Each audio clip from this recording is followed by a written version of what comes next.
ఇక్కడికి రావాలి. అందుకే తమ్ముళ్ళు ఇప్పుడు యథా రాజా తదా ప్రజ. కాంగ్రెస్ వాళ్ళు దొంగలైతే వైఎస్ఆర్ కాంగ్రెస్ పార్టీ గజ దొంగలు.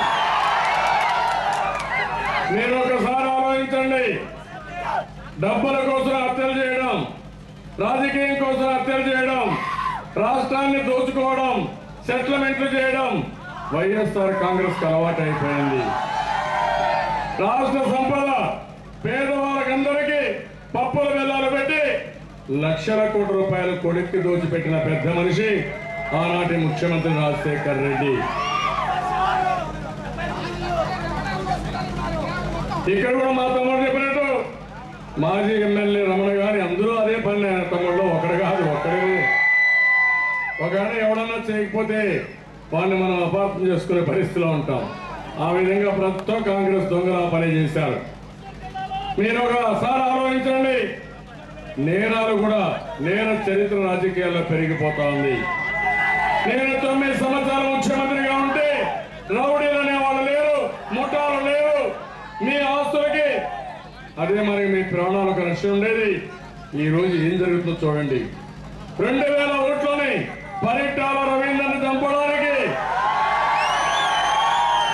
జగన్మోహన్ రెడ్డి, పులివెందల కృష్ణ ఇద్దరు కలిసి సూట్ కేసు బాంబు పెట్టారు. ఇది మనం చెప్పడం కాదు. పులివెందల కృష్ణే ఎస్పీ దగ్గర ఒప్పుకునే పరిస్థితికి వచ్చాడు.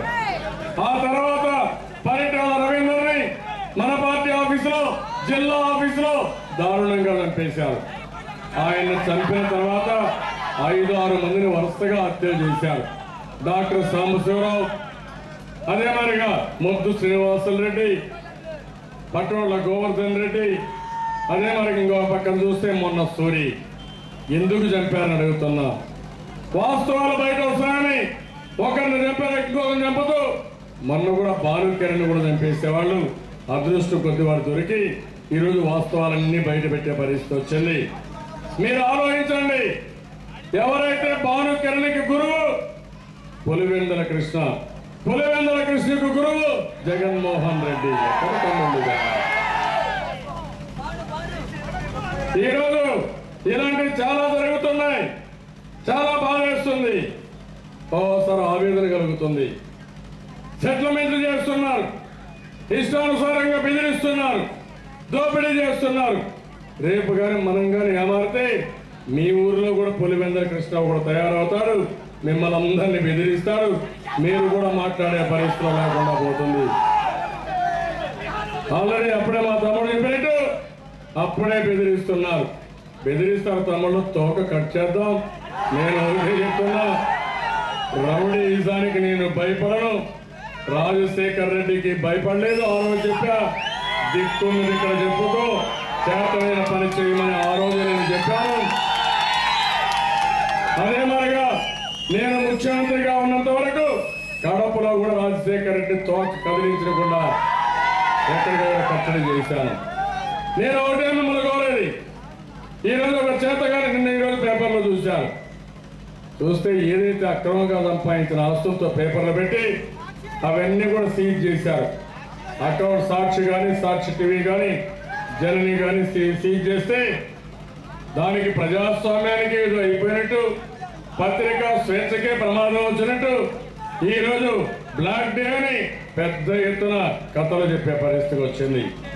నేను ఒకటే మిమ్మల్ని కోరేది, ఇది ఎవరైనా సరే అవినీతి డబ్బులు సంపాదించుకుంటే, అవినీతి డబ్బులతో పేపర్లు పెడితే, ప్రజాధనాన్ని దోచుకుంటే అదంతా కూడా రికవర్ చేసి మళ్ళా ఈ పేదవాళ్ళ కోసం ఖర్చు పెట్టాలి, రైతుల కోసం ఖర్చు పెట్టాలి, జరగాలి.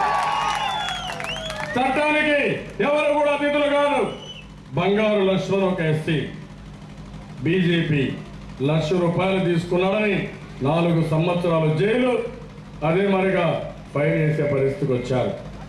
ఈరోజు ఈ కేసులోనే 3 కేసుల్లో ఎంఆర్ కేసు కానీ, కోబలాపురం కానీ, ఇతర కేసులో 10 మంది జైల్లో ఉండే పరిస్థితి వచ్చింది.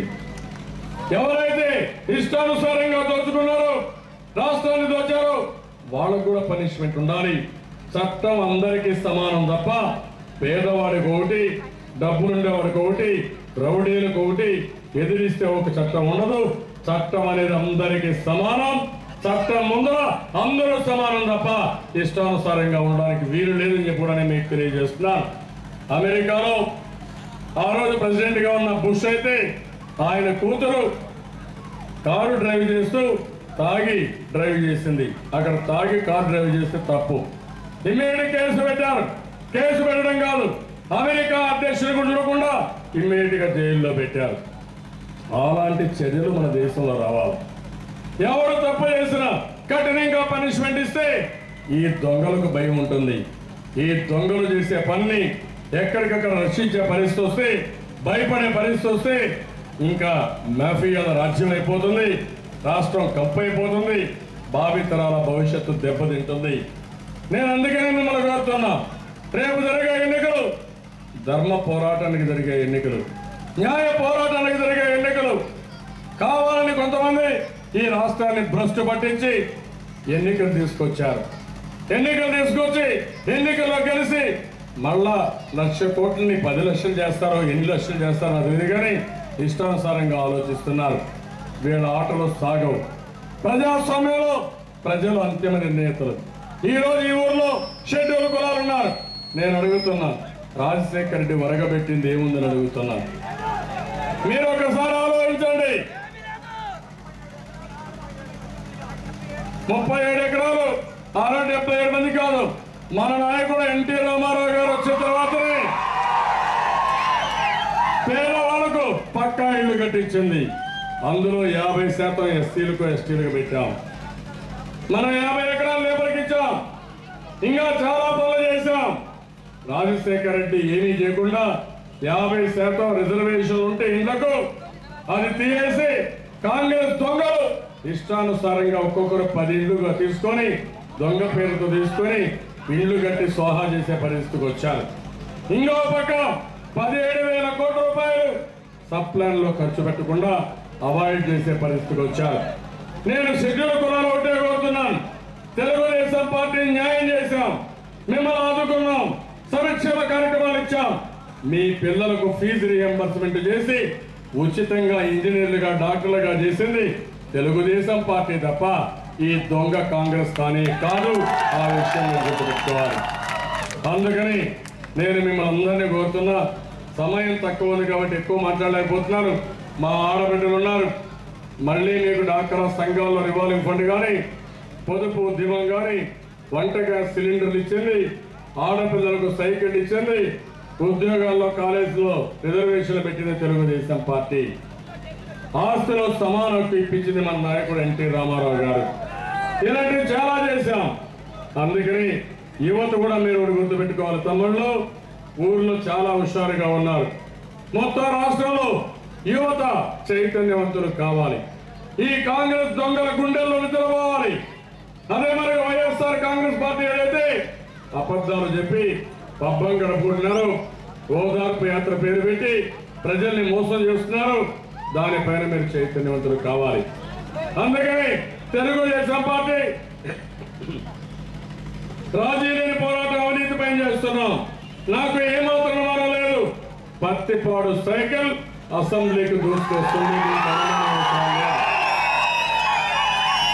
ఇదే కాకుండా రాష్ట్రంలో మెజారిటీ సీట్లు మనమే గెలుస్తున్నాం.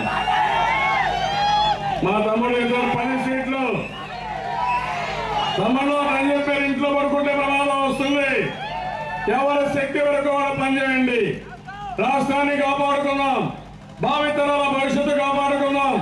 ఈ పిల్లల భవిష్యత్తు బంగారు భవిష్యత్తు కావాలని నేను పనిచేస్తున్నాను. అందుకని నిండు మనసుతో ఆశీర్వదించండి. ఈ ఊర్లో ఉండే దూకుడు పెంచండి, ఇంకా అందరినీ కలపండి.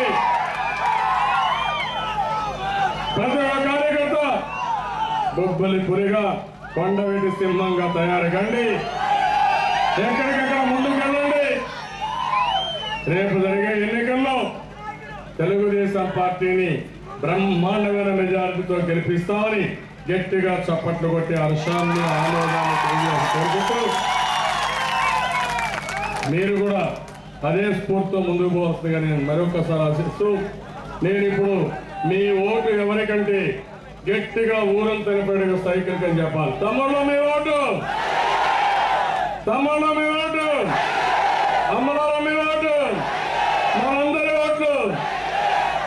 అందరికీ నమస్కారాలు. జై హింద్. మిమ్మల్ని చూస్తే ఇక్కడే ఉండాలనిపిస్తుంది కానీ పెద్దల జ్ఞాపకం వస్తుంది. మళ్ళీ వస్తాను, అన్ని పనులు చేస్తాను, మిమ్మల్ని ఆదుకుంటాను.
పని చేసే మీరు